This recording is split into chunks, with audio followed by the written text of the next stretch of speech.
So good morning, everyone. I welcome all of you to day 2 of the orientation program. And first of all, I'd like to appreciate all the students for actively participating in yesterday's session and also sharing all your mandala artwork. It was wonderful. So I expect you to keep doing that for other sessions as well. That would be great. Okay, so moving on to today's session, I request Professor Geeta to introduce and welcome our speaker of the day. Ma'am, you're on mute.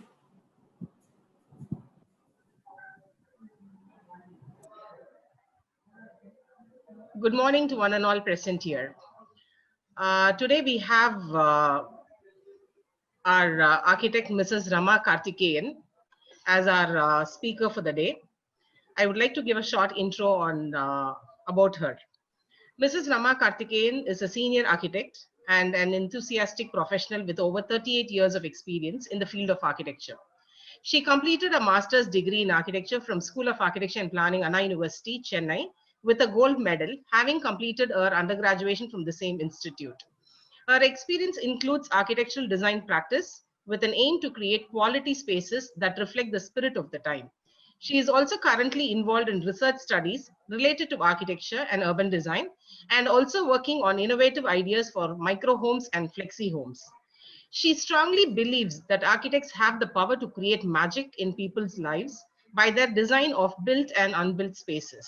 She also believes that architects have the power to influence societal thinking, which power we are not exercising at present.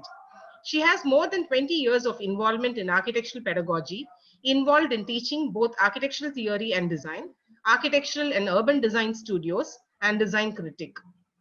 She is currently Design Chair, School of Planning, Architecture and Design Excellence, Hindustan Institute of Technology and Science.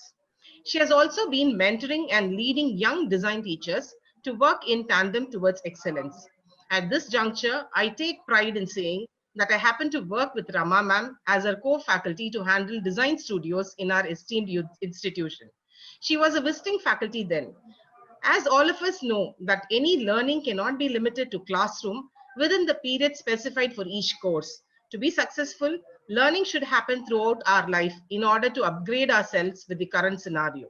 In this context, Rama ma'am has been my guru, my inspiration, from whom I learned how to handle design studios, which is an art required for every architecture teacher. Thank you so much, ma'am, for your wonderful guidance, and I now request you to address the gathering. Thank you. Good morning, everyone. My dear faculty and students, and Geeta, thank you for the very kind words. It's been a pleasure working with all of you and getting to know all of you. I see some of my students also are on the other side today, being faculty. So it's a pleasure, dear students, to be with you during this induction program.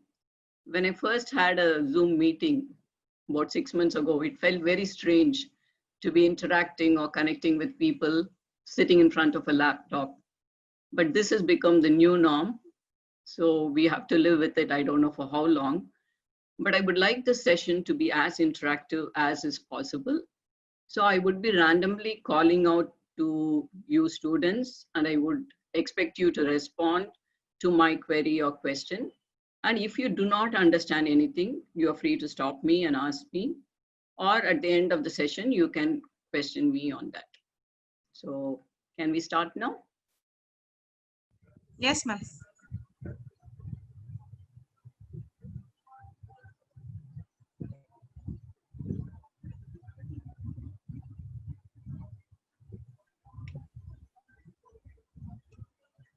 Dear students, as you are aware, architecture is considered to be the mother of all arts. Why? Because architecture helps shape the environment in which we live. And architecture also gives us great insights into the history of civilization as well as culture. So when you talk about Jaipur, we refer to it as the pink city because of the buildings there. Likewise, whenever you talk of Agra, you cannot but remember Taj Mahal. So much of the story of the architecture is that of a dream. And as architects, we are the ones who can shape the dream into reality. So all of you would agree that architecture is a wonderful subject. And probably it is this wonder that you people are going to create over the next few years. So to begin, I would first like to ask you, why did you choose architecture? Can someone answer me? Subhashri?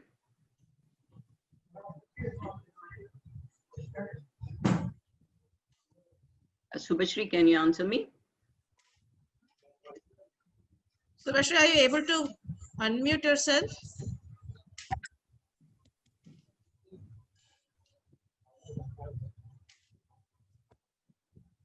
No?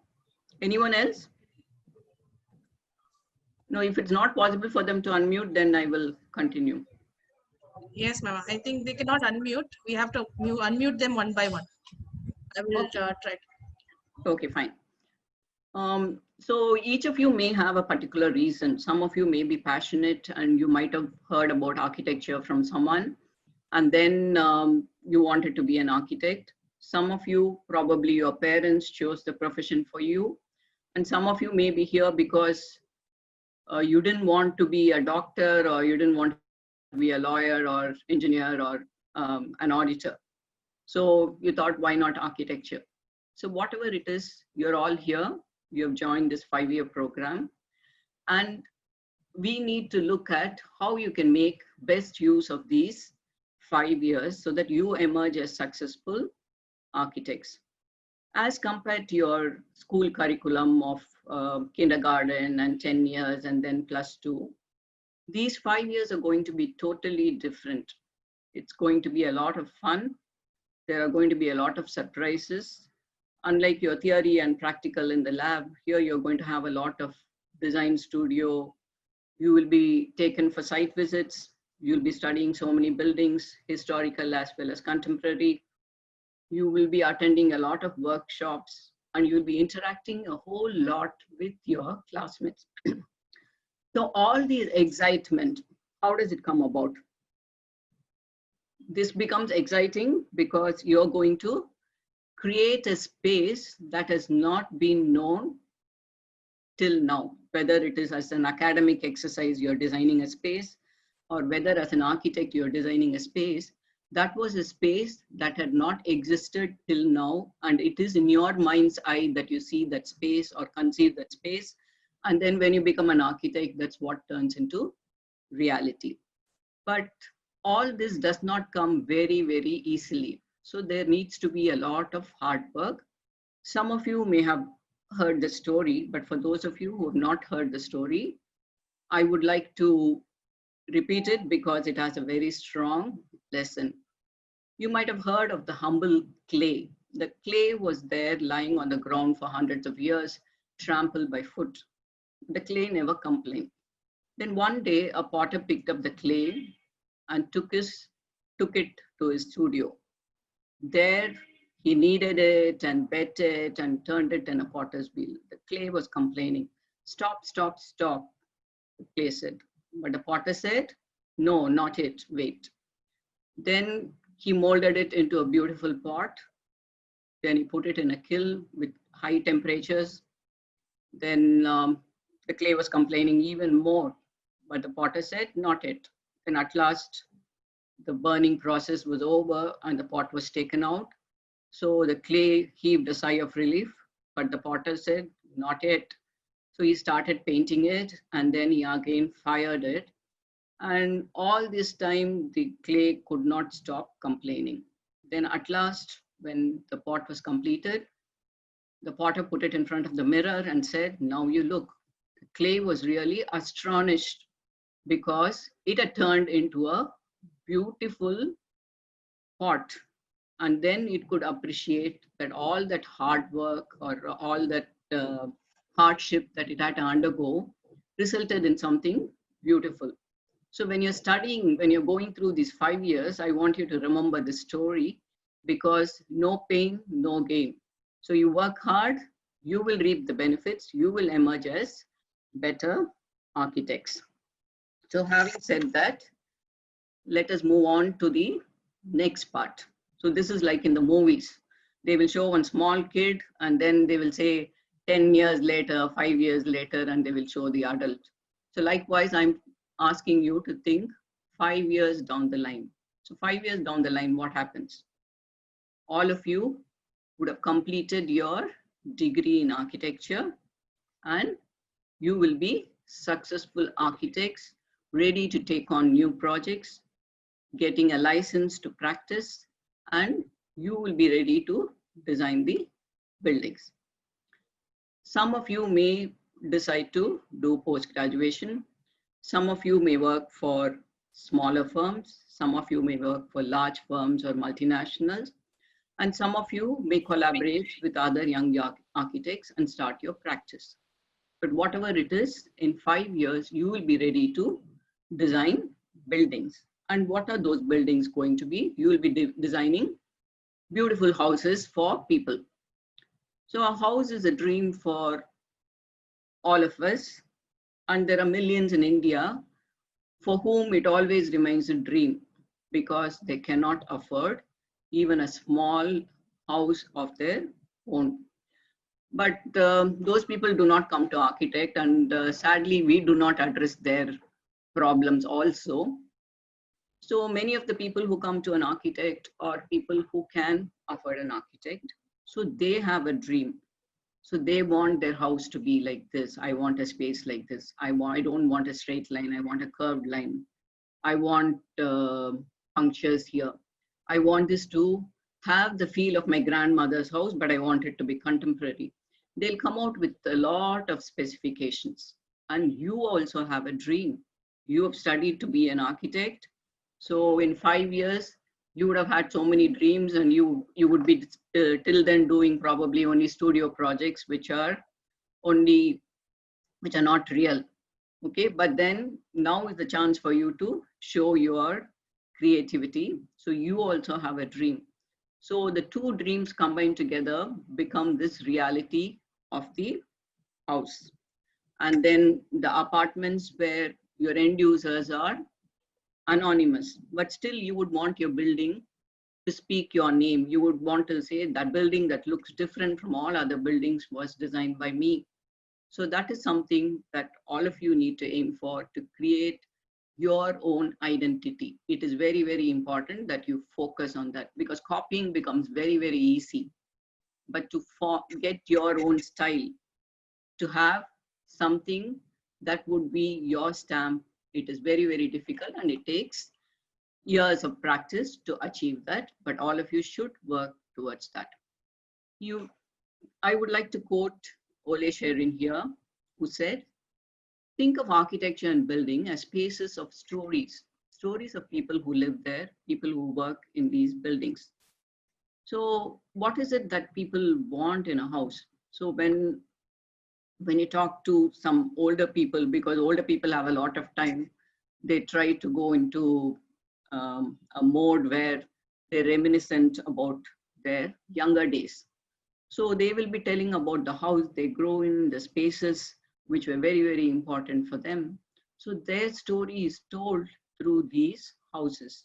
So even in a movie, just as much as the script is important, the location, whether it is a song or whether it is the heroine's house or the hero's house or the slum in which they grow up, for everything, the place or the setting becomes very, very important. So it is important that you need to understand this, because now you have the capacity to script stories of people as much as their stories are interwoven in the architecture that you are creating. You will be designing schools as well as colleges. So when you talk of schools, there are some schools and colleges that would reflect the ideology of the school or the college being open for all kinds of learning, being an open environment. So your building is going to evoke those sentiments by its useful spaces as well as the spaces that are outside. That is, the environment is created not alone by the building, but by the space outside. And then you will be designing offices and campuses also. And here I would like to say that 80 to 90% of our time is spent inside the built environment. So it is necessary for you to create those environments where people spend 80 to 90% of their time to be the best that they can experience. And architect Zaha Hadid said, don't think architecture is only about shelter. It is only about a very simple enclosure. It should be able to excite you, to calm you, and to make you think. So you have to think when you're sitting in your library or in your classroom, contemplating a design. Excitement comes when you're experiencing a building that is totally different from something that you have experienced here, to either the building or the space. And to calm you when you're in a meditation center or in a temple or church or mosque. So it should be able to evoke the emotions or the response that is needed for that particular typology of building. So this is the challenge in designing or in architecture. You'll be also designing a lot of other things like shopping malls and cultural centers and spaces for people to hang out, plazas, etc. And you will be designing also religious buildings and memorials such as these. And what is the quality that you might want to bring about in all this? You might want to bring about something called timelessness. So architect Franco Gehry had to say this, that architecture should speak of its time and place, but earn for timelessness. We would want our buildings to stand forever, to tell the story. So anybody can relate to the story of Taj Mahal. It's of romance and the dream that Shah Jahan had for creating a memorial for Mumtaz Mahal. But it was built probably in the 1600s, but to this day, people could relate to it, and that is why probably it is one of the most visited. Yeah,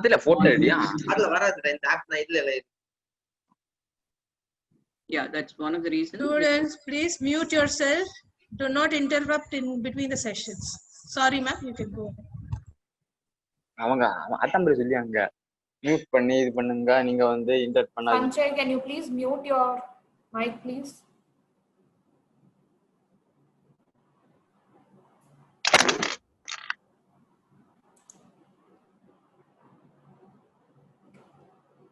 Sorry, ma'am, you can continue. Yeah, that's okay. So then this is what Tado Ando has to say. Architecture is a very dangerous job. If a writer makes a bad book, people don't read it. But if you make bad architecture, you impose ugliness on a place for hundreds of years. So that is not the aim for anyone to make bad architecture, but sometimes the buildings are not appropriate in the particular context. So this statement tells you what architecture is all about, that is being responsible. You are responsible because you have created a building, and that building is going to live for hundreds of years, and it is going to communicate to the people, not alone of this generation, but to the future generation. Then how do you train yourself for this responsibility in 5 years?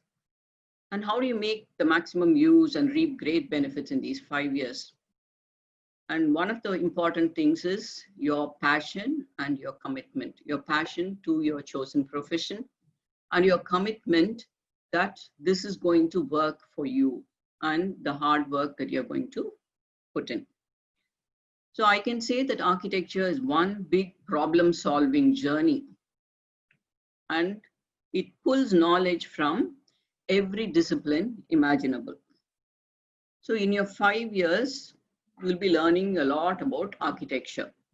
But first, let us see what the basic principles of architecture are.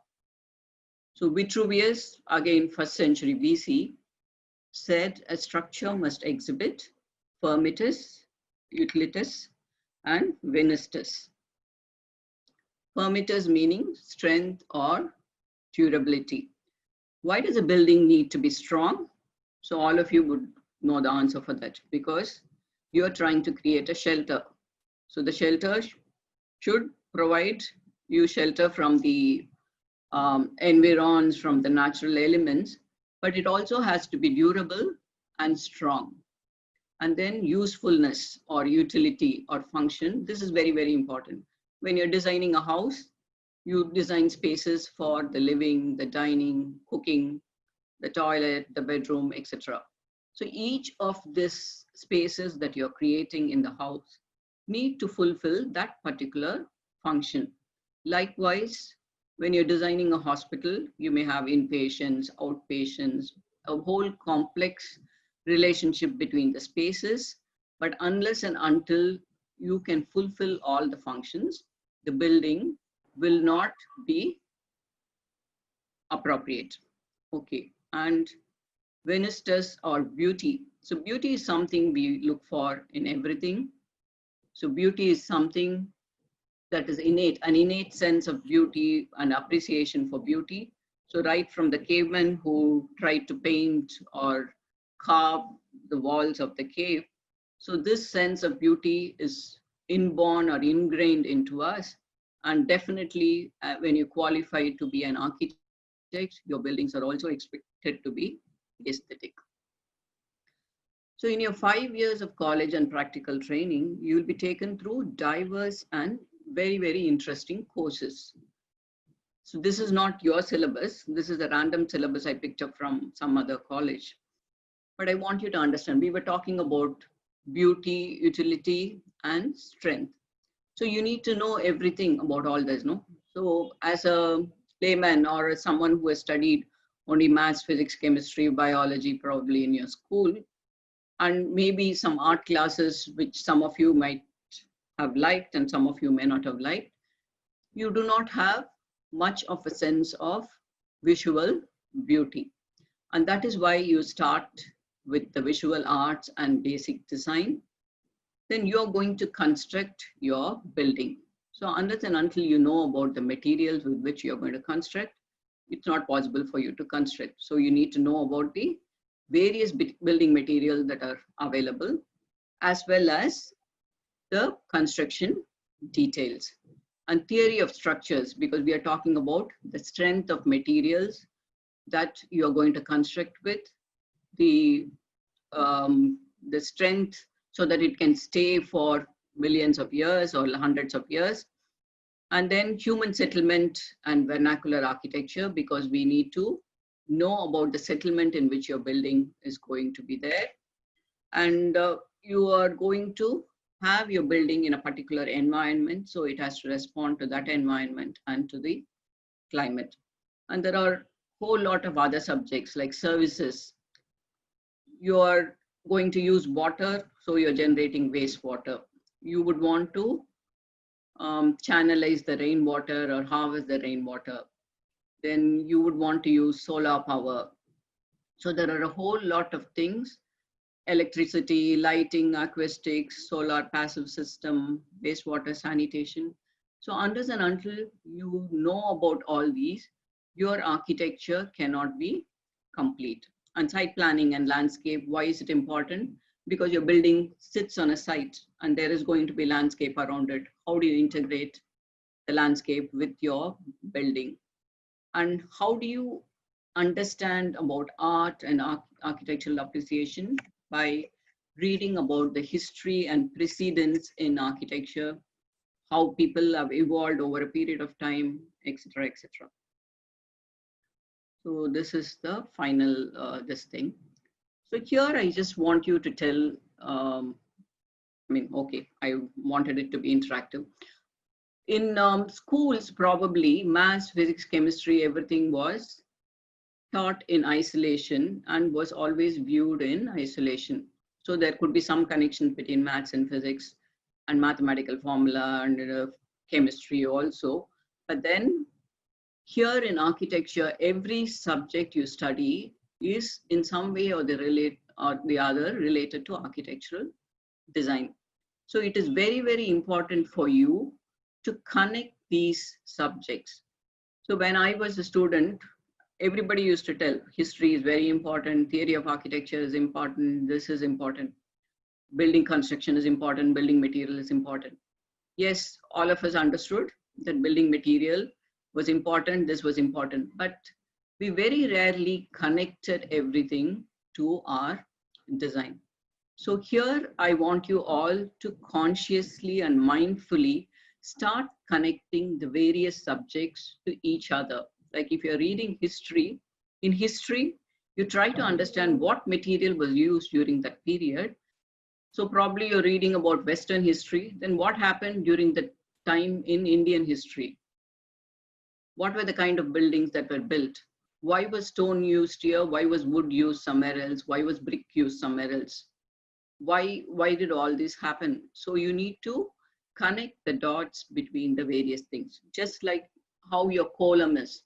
When you just have the dots, you don't know what is the final pattern that is going to emerge. Then some lines are drawn, so you can see something that is emerging, and then the final pattern appears. So likewise, all your subjects have to be related to each other and then related to the architectural design. And this will take you a long, long way in your quest for good architecture and good design. And then this is also something that I want you to take cognizance of, that is understanding your roots. So you know, all of you know that India is very diverse. So each of our regions has its own culture, has its own uniqueness.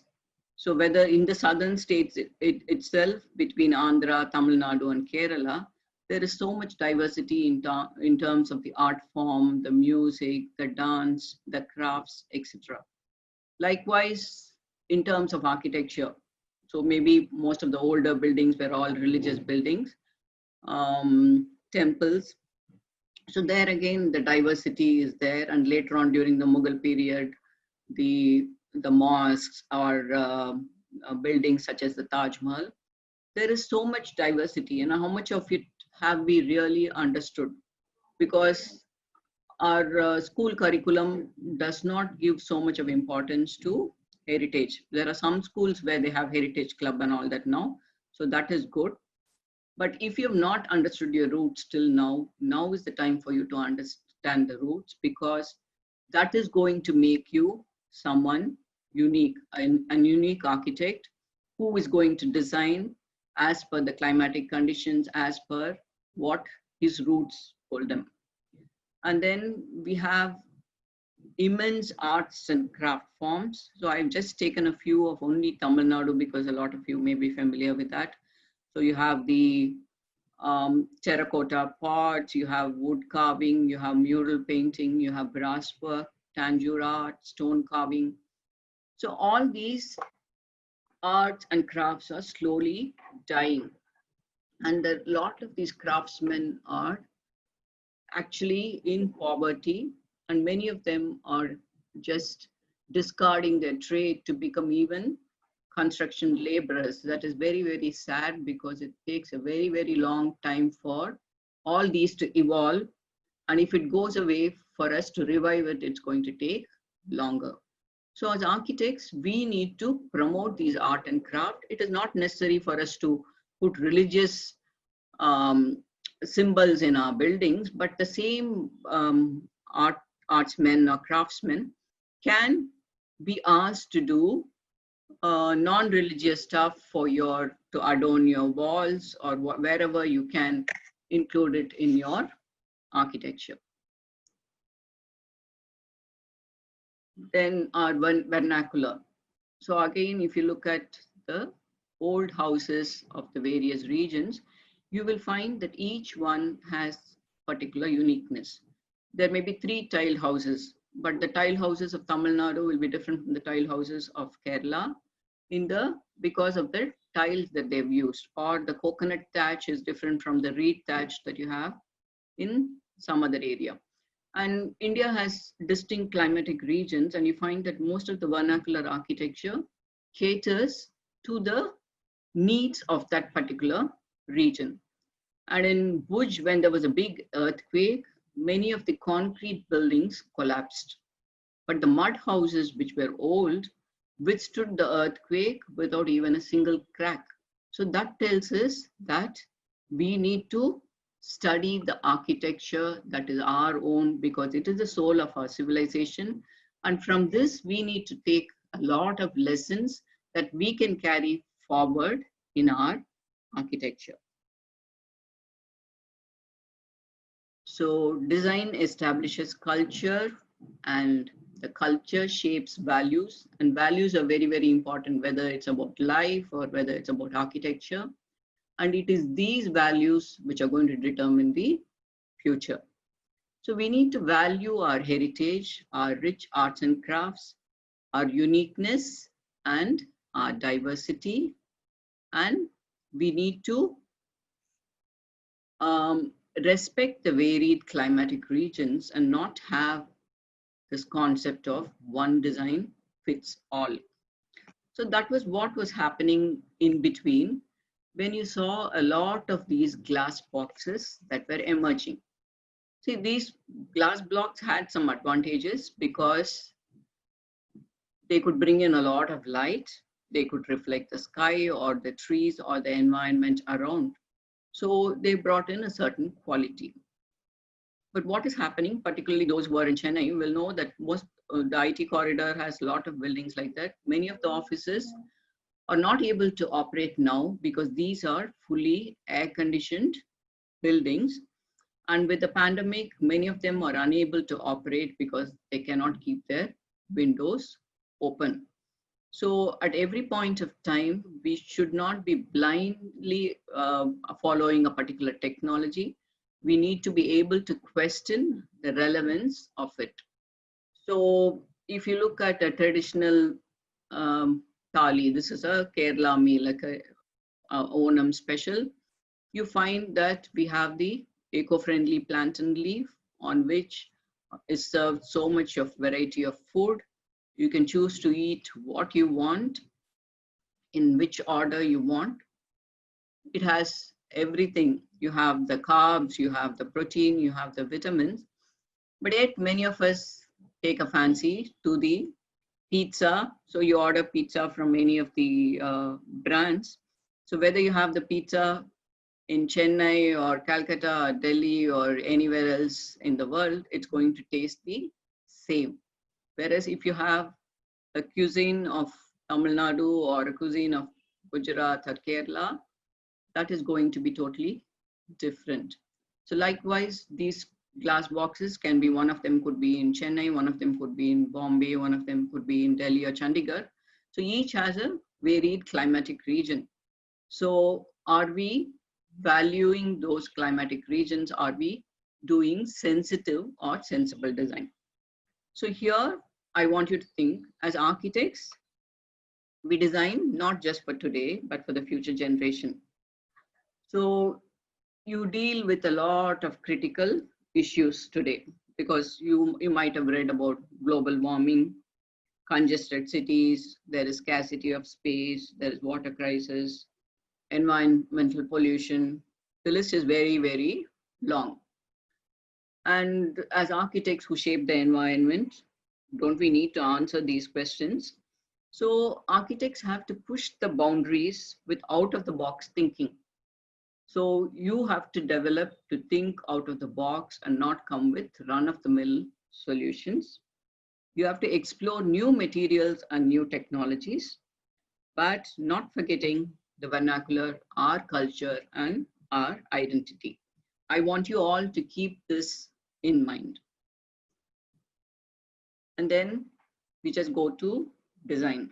So architect B.V. Doshi said, design is nothing but a humble understanding of material, a natural instinct for solution, and respect for nature.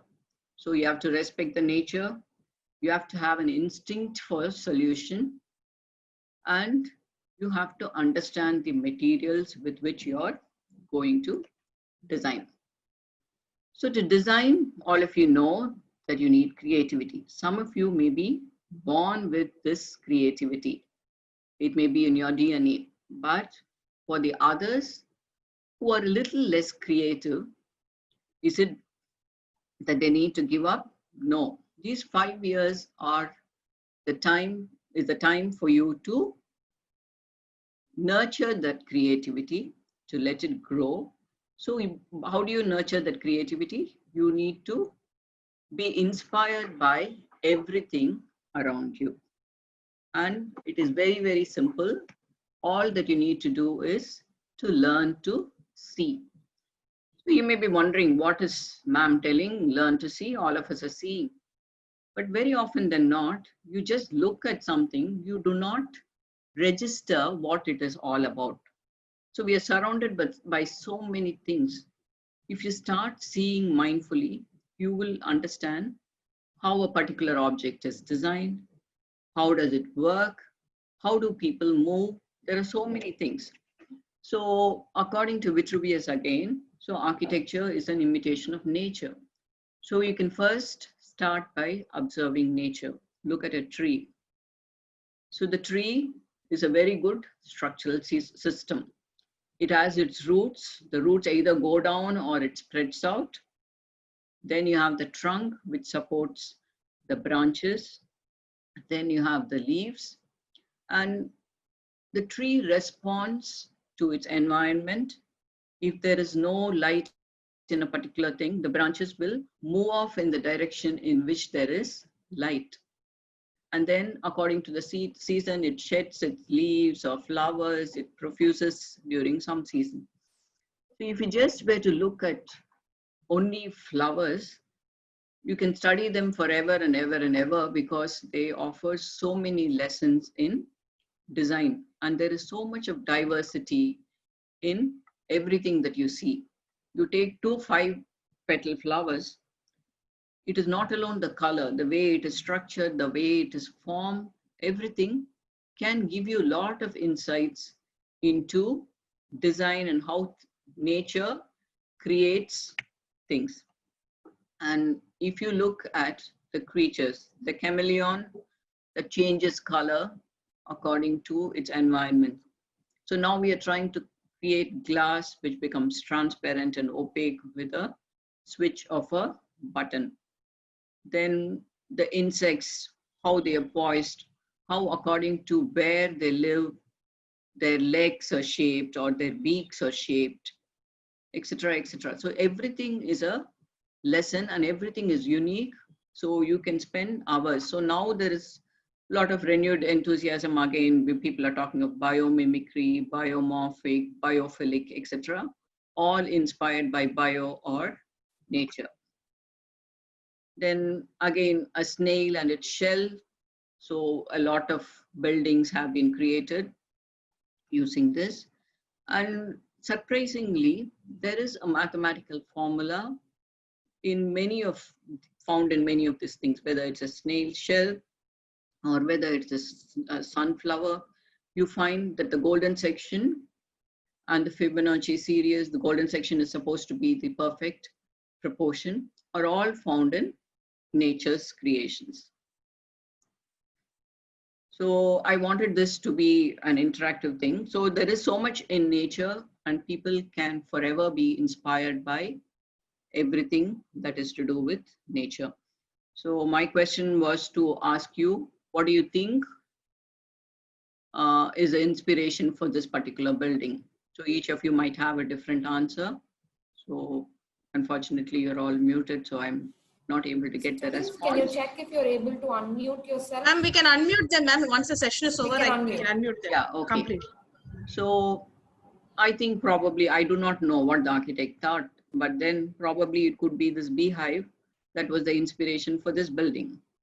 And then if you look at this building, the inspiration could have been the Lego blocks, or it could be the containers one on top of the other, or it can even be this creature, very colorful. And then this particular building by an architect called Santiago Calatrava.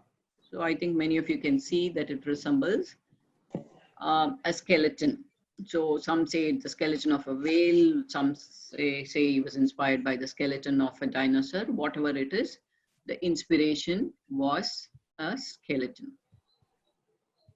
And then this again, this is by architect Zaha Hadid again, a building that looks very challenging, very dynamic. So this is in Antwerp, which is the capital of diamond trade the world over.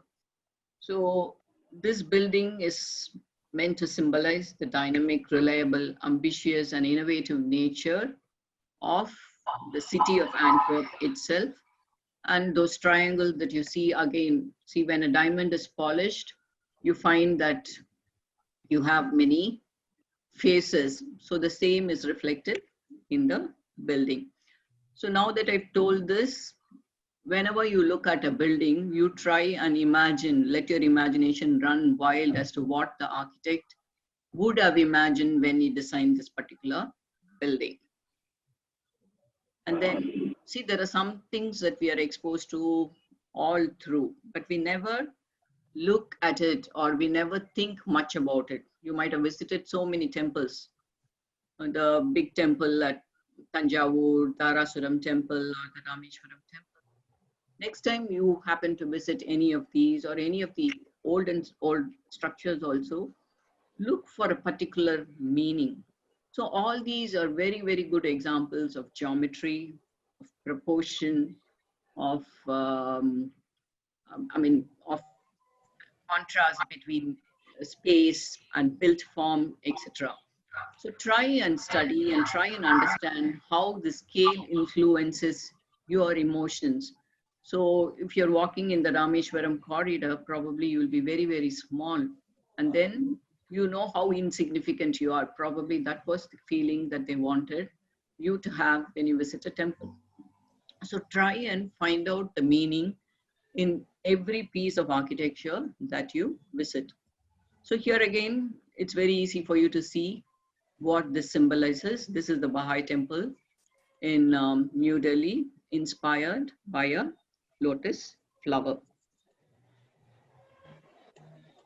So this is again the Art and Science Museum in Singapore, again inspired by a flower, but they also say that this resembles a welcoming hand. So inspiration is all around you, and it is for you to look for design in everything around you, whether it is a small object like a ball, a piece of furniture, or a fish, or a mobile, or a tap, or a cushion cover, or a door handle. Look for design in everything and observe everything. Look for, learn to understand how things work and try and observe people. Because when we are talking of architecture, architecture is related to human beings, and it is human beings who are going to experience this space. So try and observe how people move. What is the difference between the gait of a child as compared to an older person? How do they move? What are the difficulties they have? Do they have difficulty in turning a particular handle because of arthritis or something?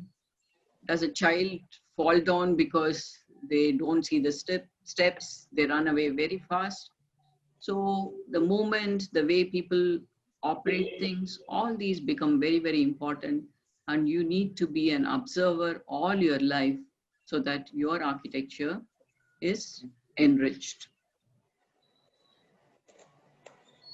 And communication. So communication is very, very important. So there is verbal communication and there is non-verbal communication. Verbal is when I'm talking to you, and non-verbal is the body language. So the body language can reflect a lot of things. A person is not interested, that shows in their body language. A person is bored, that again is shown. And then the return, that is important. But for an architect, it is the visual that is the most important. Why? Because when you're designing a building, if you're thinking of a whole lot of ideas, you cannot be writing or telling your client, see, I'm imagining that I will place a window here, or I'm imagining that this is going to take the form like this. So all that you need to do is first sketch it out to them. And for an architect, in spite of the computer age, it is very, very important that you learn to sketch. So sketching is a very, very important tool. And most of the sketches that I've used here are the sketches of Santiago Calatrava, who is again another architect who was inspired by the natural form. So you can observe how he has studied the hand and how he has related it to the structure and his tree, the branches and the structural system and a bird in flight. So he says, to me, there are two overriding principles to be found in nature, which are most appropriate for building. One is the optimal use of material. So here the key word is optimal. So nature never wastes her materials. So whether it's a tree or a flower, it just uses the material that is necessary for that particular function. It never wastes anything. And the other is the capacity of organism to change shape, to grow, and to move. So in many of his buildings, you could find that it is a bird in flight or something of movement that is depicted in the architecture. And in the City of Arts and Science, Valencia, in which he has designed many buildings, he was inspired by the eye and he tried to reflect the movement of the eyelid in the structure. So there are innumerable examples of how nature has influenced architects' thinking, and there are innumerable examples of sketches that architects have done. So here I'm telling you all to start sketching. When you look at any object, try to sketch it, because that will help you understand a whole lot of things about that particular object, whether it is a natural object or a man-made object. And in communication, there is another thing that I want to tell you from my experience. See, a lot of people think that if they cannot talk a language well, if they cannot talk English well, then they should stop talking. See, English, after all, is a foreign language. If you go to Germany or Italy or France, people will be speaking either French or Italian or whatever be the language, German language. They may not even know English, but they are not ashamed of that, because they are proud that they know their language. But for us, English is the language which we use for communication.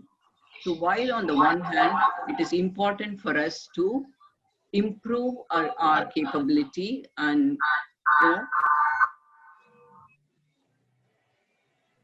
yeah, there was some disturbance. While it is important for us to improve our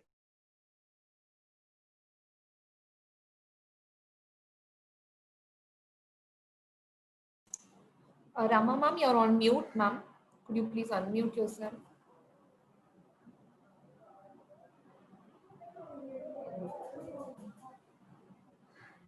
No, ma'am. Yeah. only now or long time? No, just for the last 1 minute. Last sentence, ma'am. Yeah.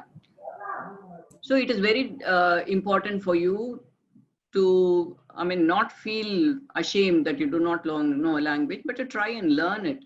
But until then, it doesn't matter. Whatever you know of the language, you communicate. But don't be reluctant to communicate, because communication is very, very important. You need to speak up. So only when you speak up, even if you make mistakes, you will learn over a period of time. Okay, so do not be scared, do not to talk in public, because you need to emerge as leader. Okay, not just an architect, but emerge as a leader.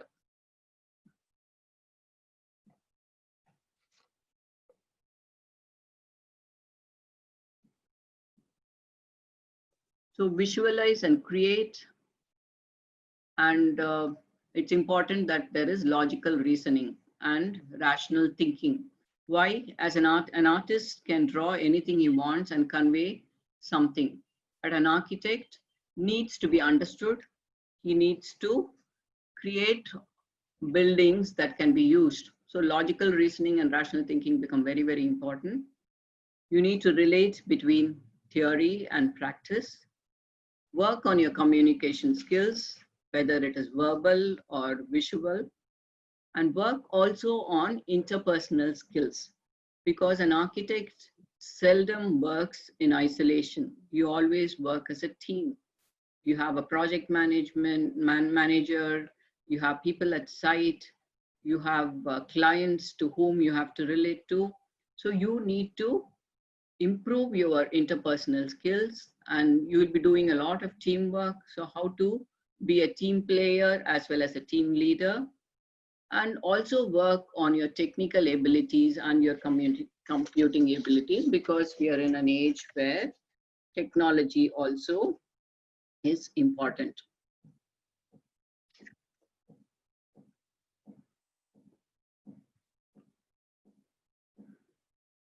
So Indian architect YATIN Pandya said this about design. Design is not about finding one answer to one question.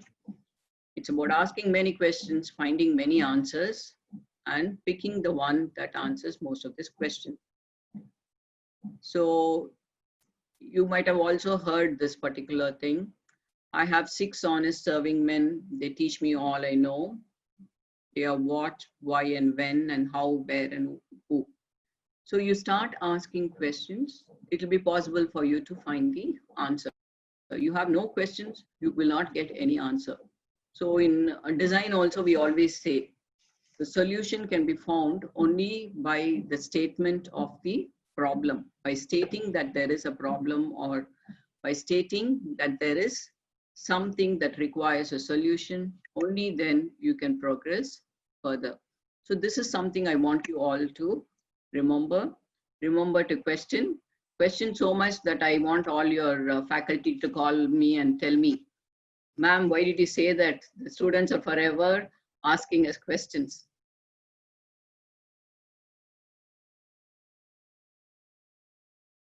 So in the next 5 years, you will be trained and molded by your distinguished faculty members who have a wealth of experience. So they will teach you to become creative and competent architects.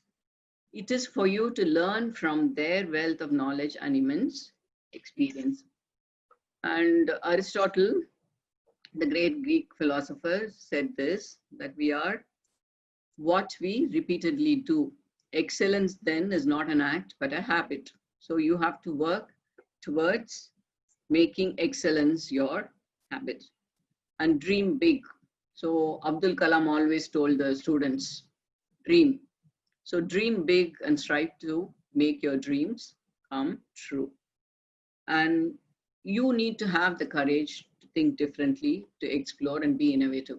In a class, when everybody is doing something, it requires a certain amount of courage to think differently and to explore something which all other students have not done. But have that courage and try to be innovative, because then you will stand out. And performance always comes from passion and not from pressure. So you need to love what you do and do what you love. This becomes very, very important. And you have to stay that way, not alone in this 5 years, but all through your life. Because when you listen to architects who are 60 years and 70 years or 80 years old, and Frank Lloyd Wright, till the last building that he designed, or I don't remember exactly, the Guggenheim Museum in New York opened only after he passed away. So he could create structures till he died. So because he had a passion which was never dying. So always be passionate, and wishing all of you a fun-filled and fruitful journey in your institution with the support and encouragement from your faculty and management, and wishing all of you a very, very bright future. Thank you. Thank you, ma'am. That was a wonderful presentation. The session is now open to the students. You can ask any questions regarding the presentation. You can unmute yourself. Narayani ma'am, can we unmute all of them? Yes, they can unmute themselves. So it can be The anything. floor You is shy away open from for, asking. yeah, it is open for any kind of discussion, any orientation that is required. So kindly feel free to put forth your questions. Ma'am has touched upon all the facets of architecture. Thank you, ma'am. Oh, thank you, Geeta. Narayani here. Yeah. Narayani, thank you, Narayani. And to all of you here, ma'am has handled my UG sessions. So it is very happy to have her here. And the same kind of bonding that we expect from the students here as well. So kindly open up and post your queries.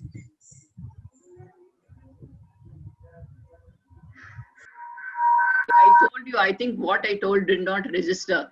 I said you have to ask questions. I think Subhashri has unmuted herself. Subhashri, you can put your question. Yeah, hi Subhashri, you can ask your question. Ma'am, what was the first question asked to me? I can't able to hear that time. Which one? I wanted to ask you, why did you choose architecture? Ma'am, actually I choose the interior designing because from earlier age I used to draw and I love designing, like particularly the Okay. house designs, etc. Hmm. That used to inspire me a lot. So that So now you've joined I what? can't able to BDS? hear. Ma'am, we have both interior design as well as architecture students, ma'am. Oh, okay. So she is from BDS. Oh, you're from B. Okay. Sorry, ma'am, I can't able to hear that time. Yeah, that's all right. So even though you might initially have thought only of interior design related to house, design is a field that is very, very wide open. And many Yeah, people ma'am. who have done BDS have chosen professions ranging from, fashion designing to interior design and, textile design, all kinds of things. Yeah, ma'am.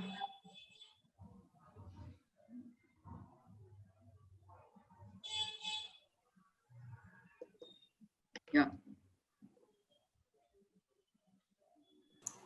Others, please come forward. I think you should, you've observed ma'am's presentation. Her key point was you should ask more questions. So only then you will be able to, come forward and understand what architecture is. This is the start for you all. Ma'am, if we design a room, it must be healthy and it must adapt to the environment of the people who are living in it. And what are the other things that we must point out, ma'am? Like we must know. First, you are talking only about yourself. No, ma'am, it's just about design for all the thing. No, you're talking about design of a room or design in general? Ma'am, I can't able to hear, sorry. Subhashri, you're able to hear me? Yeah, ma'am. Are you talking about design as a whole or are you querying about a room design? Room design, ma'am. See, room design, why are you thinking only in the micro? See, as Ma'am, a, I have that aim to do interior design for a room, ma'am. Like it is very attractive to me from my side. yeah, Then first you have to learn the basics of design, basics of composition, Okay. understand about color, understand Okay, about ma'am. material. So the three, you need to compose, you need to play with the materials, and the material themselves will have a color and texture. So that will also contribute. And then more than anything else, we always keep harping on concept. So what is the mood that you want in that particular room? Do you want that to be just one constantly, or would you be requiring something that changes? Then you play around with lighting. And would you want to give the flexibility? Like tomorrow, I don't like this, I should be able to make some modifications. So I will keep one element constant and play around with the other elements so which I can change. So the expensive one, probably like if somebody is putting a wallpaper in one wall, that's an expensive proposition. but the artifacts you can keep changing. The artifacts also set the mode, correct? So there is no such thing as a textbook solution for any given situation. It is a solution that needs to evolve from your thinking and what you want. Okay, ma'am. Yeah, but Subhashri, don't be focused only on room design and Okay, ma'am. Yeah, ma'am. interior of houses, because it's the commercial interiors that will give you a lot of opportunities to play around and explore different. So you need to explore different genres. Yeah, ma'am. Sure.